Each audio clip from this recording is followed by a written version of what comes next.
السلام علیکم۔ آج جمعرات ہے، ستمبر کی 28 تاریخ۔ پاکستان میں اس وقت شام کے 7، بھارت میں 7:30، اور یہاں ہمارے اسٹوڈیوز کی گھڑیوں میں صبح کے 10 بج رہے ہیں۔ وائس آف امریکہ واشنگٹن کی اردو سروس سے میں ہوں خالد حمید، خبروں کے ایک بلٹن کے ساتھ۔ پاکستان کے نگراں وزیر خارجہ جلیل عباس جیلانی نے اس توقع کا اظہار کیا ہے کہ حال ہی میں افغانستان میں گرفتار کیے جانے والے ان مبینہ عسکریت پسندوں کے خلاف قانون کے مطابق کارروائی کر کے سزا دی جائے گی جو مبینہ طور پر پاکستان میں ہونے والی عسکری کارروائیوں میں ملوث ہیں۔ اسلام آباد میں ایک نیوز کانفرنس میں وزیر خارجہ جیلانی نے کالعدم پاکستانی عسکریت پسند گروپ کی عسکری کارروائیوں سے متعلق تشویش کا اظہار کرتے ہوئے کہا کہ پاکستان اپنی خود مختاری اور اپنی سرزمین کے دفاع کے لیے تمام ممکنہ اقدامات کرے گا اور اس کے لیے تمام آپشن کھلے ہیں۔ جلیل عباس جیلانی کا کہنا تھا کہ پاکستان میں مقیم تمام غیر قانونی غیر ملکی شہریوں سے متعلق پاکستان کی کابینہ کی حالیہ پالیسی کے تحت ان غیر ملکی بشمول افغان شہریوں کو پاکستان سے واپس جانا ہوگا جو غیر قانونی طور پر پاکستان میں مقیم ہیں۔ تاہم پاکستان کے اعلیٰ سفارتکار نے واضح کیا کہ وہ افغان مہاجرین اور افغان شہری جو قانونی طور پر پاکستان میں مقیم ہیں انہیں افغانستان واپس جانے کا نہیں کہا جائے گا۔ ادھر طالبان حکومت کا ترجمان ذبیح اللہ مجاہد نے کہا ہے کہ افغانستان میں کوئی غیر ملکی دہشت گرد تنظیمیں یا مسلح غیر ملکی نہیں ہیں۔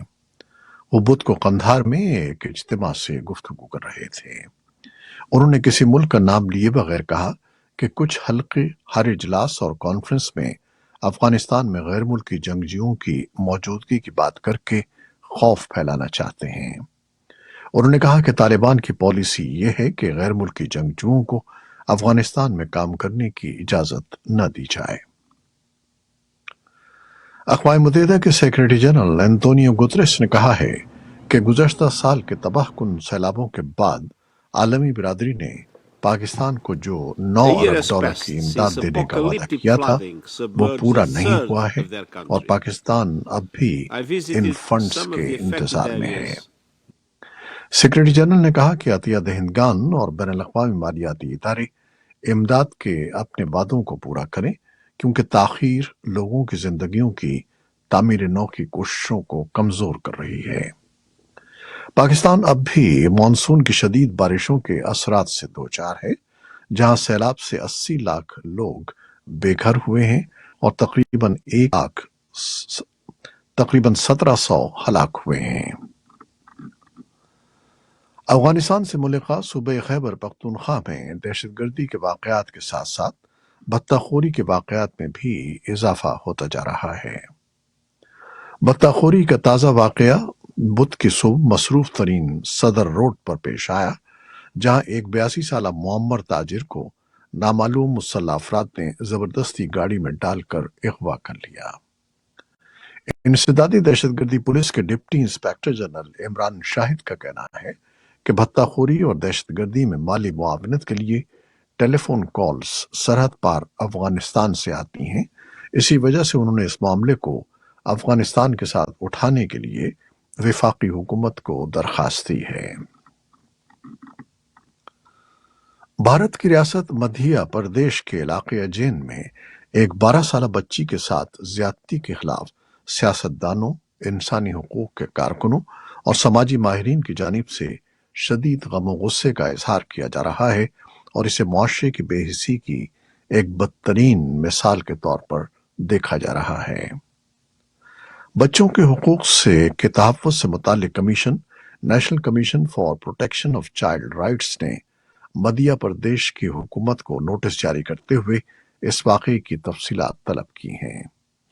ریاست کے وزیر داخلہ نروتم مشرا نے کہا ہے کہ اس خوفناک جرم کی جانچ کے لیے اسپیشل انویسٹیگیشن ٹیم تشکیل کی گئی ہے، جبکہ رپورٹس کے مطابق اس معاملے میں ایک شخص کو گرفتار اور 3 کو حراست میں لیا گیا ہے۔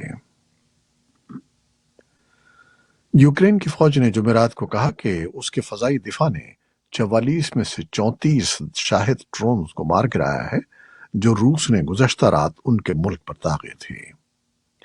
حملے میں جن علاقوں کو نشانہ بنایا گیا ہے ان میں مائیکولائیو، اوڈیشہ اور کیرودورا شامل ہیں۔ اوڈیشہ کے علاقائی گورنر اولیہ کیپر نے ٹیلی گرام پر کہا کہ وہاں کوئی جانی نقصان نہیں ہوا۔ انہوں نے کہا کہ کوئی تباہی نہیں ہوئی اور گرنے والے ملبے سے صرف گھاس میں آگ لگ گئی۔ نگورنو کاراباخ میں خود ساختہ علیحدگی پسند ریاست کے سربراہ نے جمعرات کو کہا کہ یہ ادارہ خود بخود تحلیل ہو جائے گا اور سال کے آخر تک اس کا وجود ختم ہو جائے گا کیونکہ ہزاروں مزید نسلی آرمینیائی باشندے آرمینیا چلے جائیں گے۔ علیحدگی پسند رہنما سیموئیل شکرمانیان کا یہ بیان گزشتہ ہفتے آذربائیجانی فورسز کی جانب سے علاقے پر دوبارہ کنٹرول حاصل کرنے کے لیے کیے گئے آپریشن کے بعد سامنے آیا ہے۔ آرمینیائی حکام نے بتایا ہے کہ نیگورنو کاراباخ میں رہنے والے 1,20,000 نسلی آرمینیائی باشندوں میں سے نصف سے زیادہ جمعرات کی صبح تک آرمینیا میں داخل ہو چکے تھے۔ آذربائیجان میں حکام نے جمعرات کو نیگورنو کاراباخ کے سابق علیحدگی پسند رہنما رابر وردانیان پر دہشت گردی کی مالی معاونت اور غیر قانونی سرحد عبور کرنے کے الزامات عائد کیے ہیں۔ یہ الزامات آذربائیجان کی ریاستی سرحدی سروس کی جانب سے وردانیان کو گرفتار کر کے باکو لانے کے ایک دن بعد سامنے آئی ہیں۔ امریکہ اور ایران ان خبروں کی تردید کر رہے ہیں کہ دونوں فریق اس ماہ کے شروع میں قیدیوں کے تبادلے کے معاہدے کے بعد خفیہ مذاکرات میں مصروف ہیں، جس میں اربوں ڈالر کے منجمد ایرانی فنڈز کا اجرا بھی شامل ہے۔ ایک امریکی اہلکار نے بدھ کو وائس آف امریکہ کو بتایا کہ کوئی براہ راست یا بالواسطہ بات چیت طے نہیں ہے۔ اہلکار نے نام ظاہر نہ کرنے کی شرط پر قومی سلامتی کے معاملات پر بات چیت کی۔ ایرانی وزارت خارجہ نے منگل کے روز برطانیہ میں مقیم ایک میڈیا آؤٹ لیٹ کی رپورٹ کو مسترد کر دیا کہ تہران میں حکام نے اپنے مذاکرات کاروں کو واشنگٹن کے ساتھ براہ راست مذاکرات کرنے کی اجازت دی تھی تاکہ ایران کی جانب سے یورینیم کی افزودگی کے پروگرام کو سست کرنے کے بدلے میں پابندیوں میں نرمی کی جا سکے۔ امریکی وزیر دفاع لائٹ آسٹن پینٹاگون کے سربراہ کی حیثیت سے افریقی براعظم کا پہلا دورہ مکمل کرنے کے بعد جمعرات کو واپس امریکہ پہنچ گئے۔ آسٹن نے اپنے دورے کا آغاز جیبوتی سے کیا تھا جو افریقی براعظم میں امریکی فوجی اڈے کا مرکز ہے۔ وہاں انہوں نے جیبوتی رہنماؤں اور صومالیہ کے صدر سے ملاقات کی جن کی افواج نے آسٹن کے مطابق پچھلے سال کے دوران الشباب دہشت گرد گروپ کے خلاف 5 سالوں کے مقابلے میں زیادہ پیش رفت کی ہے۔ اس کے بعد آسٹن کینیا گئے جہاں انہوں نے صومالی سرحد کے قریب منڈابے میں ایک اڈے کا دورہ کیا جہاں سن 2020 میں ایک دہشت گردانہ حملے میں 3 امریکی ہلاک ہو گئے تھے۔ امریکہ اور کینیا کے دفاعی سیکریٹریوں نے دہشت گردی کے مشترکہ خطرے کے خلاف مل کر کام کرنے میں مدد کے لیے 5 سالہ سیکیورٹی معاہدے پر دستخط کیے ہیں۔ آسٹن نے کینیا کی سیکیورٹی تعیناتیوں کے لیے $100 ملین کی امداد کا وعدہ بھی کیا کیونکہ کینیا ہیٹی میں گینگ تشدد سے نمٹنے کے لیے ایک کثیر القومی امن مشن کی قیادت کرنے کی تیاری کر رہا ہے۔ امریکہ کے سابق صدر ڈونلڈ ٹرمپ ریپبلکن پارٹی کے صدارتی نامزدگی کے خواہش مند امیدواروں کے مباحثے میں ایک مرتبہ پھر شریک نہیں ہوئے۔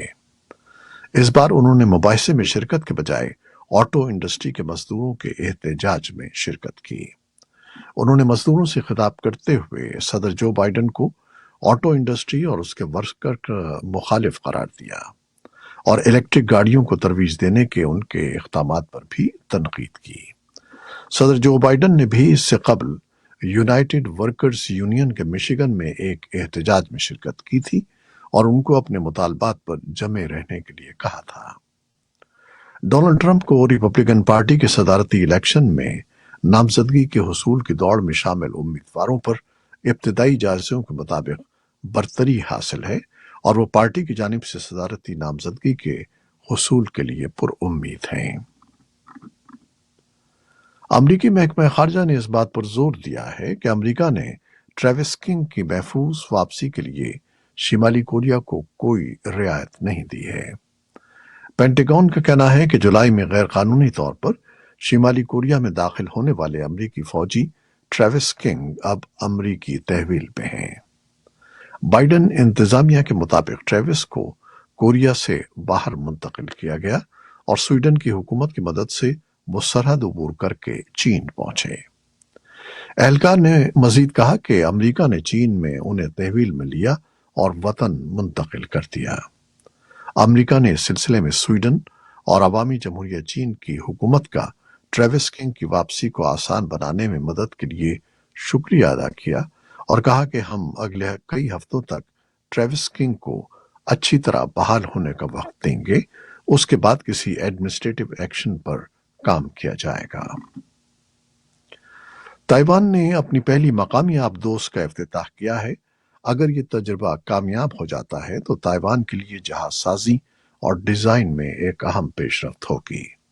تائیوان کا کہنا ہے کہ یہ عمل آسان نہیں تھا، لیکن ہم نے گزشتہ 7 سال خاموشی سے کام کیا ہے۔ اگر تجربہ کامیاب ہوا تو آبدوز کو فوج کے حوالے کر دیا جائے گا۔ چین نے افتتاح کے فوراً بعد کہا کہ تائیوان مخاصمت اور تصادم کو ہوا دے رہا ہے۔ رائٹرز گلڈ آف امریکہ نے ہڑتال ختم کرتے ہوئے اعلان کیا ہے کہ ہالی ووڈ اسکرپٹ رائٹرز اب کام شروع کرنے کے لیے آزاد ہیں، جس کے بعد رائٹرز گلڈ آف امریکہ کے اراکین ہالی ووڈ پیلیڈیم میں ہڑتال ختم کرنے کے لیے منظور کیے جانے والے معاہدے کا جشن منانے اور اس کے مضمرات پر بات کرنے کے لیے اکٹھے ہوئے۔ ہالی ووڈ مصنفین کی ہڑتال کا اعلان تقریباً 5 ماہ کے بعد منگل کی رات اس وقت کیا گیا جب ان کی یونین کے ممبران نے اسٹوڈیوز کے ساتھ ایک معاہدے کی منظوری دے دی۔ نیو ایمسٹرڈیم کے تخلیق کار اور مصنف ڈیوڈ شولر کا کہنا ہے کہ بہت سے مصنفین آف سائٹ ورک اسپیس کی تلاش میں ہیں اور اگلے ہفتے کام پر واپس آنے پر زوم پر ورچوئل رومز کا رخ کر رہے ہیں۔ یہ تھی وہ خبریں جو فیس بک لائیو پر ہم نے آپ کے لیے پیش کی۔ ہماری ویب سائٹ، یوٹیوب اور پوڈ کاسٹ پر یہ بلیٹن آپ کے لیے پوسٹ کر دیا جاتا ہے۔ آپ ہمارے بلیٹن کو شیئر کرتے ہیں اور اپنے کمنٹس میں اپنی محبتوں کا اظہار کرتے ہیں، جس کے لیے ہم آپ کے بے حد ممنون ہیں۔ اپنی ان کاوشوں کو جاری رکھیے گا۔ نیوز پروڈیوسر اسفر امام اور نیوز ایڈیٹر بہجت جیلانی کے ساتھ خالد حمید کو اب اجازت دیجیے گا۔ اللہ حافظ۔